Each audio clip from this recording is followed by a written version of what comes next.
It's Sitting Pretty, baby. What is up, everybody? Welcome back to Sitting Pretty. It's your girl Lolo. Before we get started, as you can see, my I Sit High Boo t-shirt. Yes, it is an official Sitting Pretty t-shirt. So make sure you go on shopsittingpretty.com. I'm going to put it on the screen and in the description box below. Make sure you guys are supporting the movement, supporting the brand, and yeah, let's just get this episode started.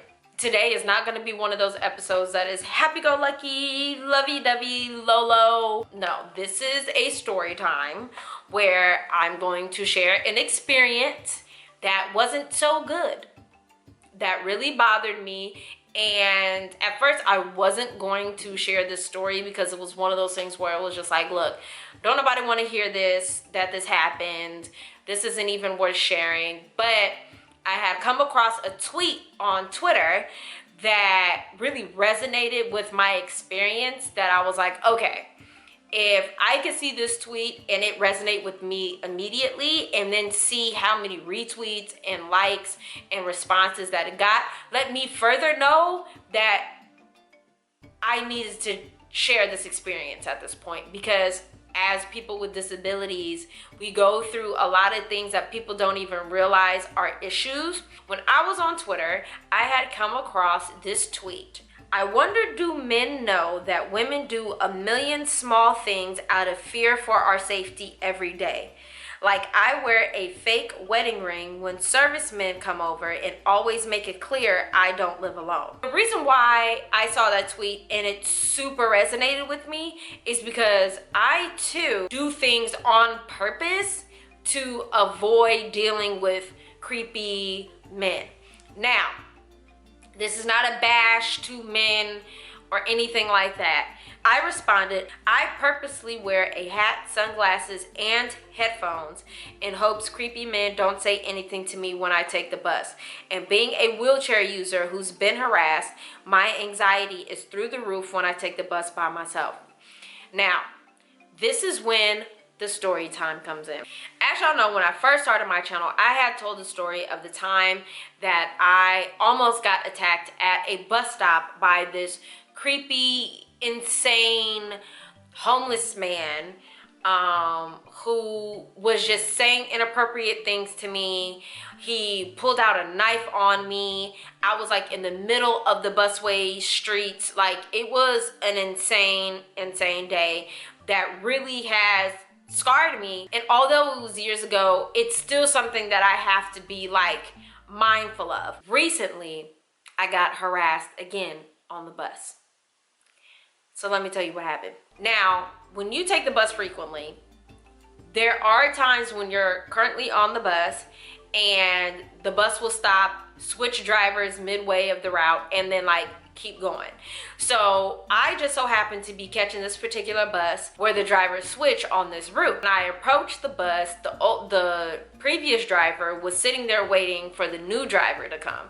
And so he was like, I can let you on, but just know that we're about to get a new driver, so you'll probably have to wait on the bus for like a couple of minutes. And I'm like, oh, no problem, no big deal, because I was on my way to go get my facial and I was about to get my skin right. So I was like, I don't care how long it takes, as long as I can get to my appointment. That's all I cared about, okay? I plug in my headphones, put in my headphones, and start playing my music loud. Now, I play my music at a volume that is loud enough to just, hopefully, the outside world will realize that I clearly can't hear them, but not too loud to where I can't hear the rest of the world. So, I am sitting there, minding my business, and this man tries to get my attention, but I'm ignoring him because I have my headphones in and I'm minding my own business. So then he leans over and like waves his hand in front of my face. So I'm like, what's up? Right? Because I don't even want to be friendly because I'm annoyed now at this point. So I'm like, what's up? And he's just like, where are we going? And I'm like, I'm going to an appointment. And he's like, what's your name? Like, and he said it in a way where he was like trying to holler at me. Like, there's different tones. Like, if someone's like, hey, what's your name? What are you doing today? And then there's like, what's your name? And so he hit me with the second one. So I'm like, oh, now I'm like infuriated, annoyed, and starting to get scared, because now it's clear that his intention is not to be friendly. And I'm like, I don't want to give up that information. As the new driver is like trying to get situated or whatever, I was like, you know what? Something just told me get off the bus and just wait for the next one. Which is so unfortunate, because why should I have to inconvenience where I'm going out of the fear of this man continuing to bother me? Tell the driver, I'm like, hey driver, I'm sorry, there's something I was supposed to do before I leave. Like, can I get off the bus or whatever? And he's just like, okay, sure. As I drive up to the front of the bus and I'm waiting there for the ramp to come out, the man is like, oh, do you need help? Why do I need help? I got on the bus by myself completely fine. It's not like I had hella bags. There was literally nothing to make you think that I would need help. I get off the bus. He follows me off the bus. I try to rush down to the corner, yelling out after me, following me as I'm going in the other direction. And I was like, you know what? Now I'm completely freaked out. My anxiety is on a 100,000% because of what happened last time. And I'm like, okay, I've got to get someone to come out here and stop this man, because I don't know what he's gonna do next. I don't know what's about to happen. Like, now I'm like completely freaking out. I go back around to the bus, and luckily the new driver hadn't pulled off yet. So I'm like, driver, this man just followed me off the bus. I don't know him. He's making me very uncomfortable. I'm freaking the fuck out. And then now I'm just like crying. I'm shaking uncontrollably. My body is just completely reacting at this point. And when he sees that I'm completely terrified, that's when he's like, oh, my bad. Oh, I'm sorry. I didn't mean it. And starts like walking backwards. And then the driver comes off and it's like, yo, she's getting on the bus. You're not. Go in a completely different direction, because you're clearly making her very uncomfortable. And so he was like, okay, man, my bad. And he sits at the bus stop and literally like watches me get back on the bus and like leave. And it was just such a terrifying experience, because at the end of the day, right, it's possible that he really didn't mean any harm, because I really don't want to believe that people are out here really trying to harm people, like consciously making the decision to harm people. Yet at the same time, it's like all of this could have been avoided had you just mind your own business.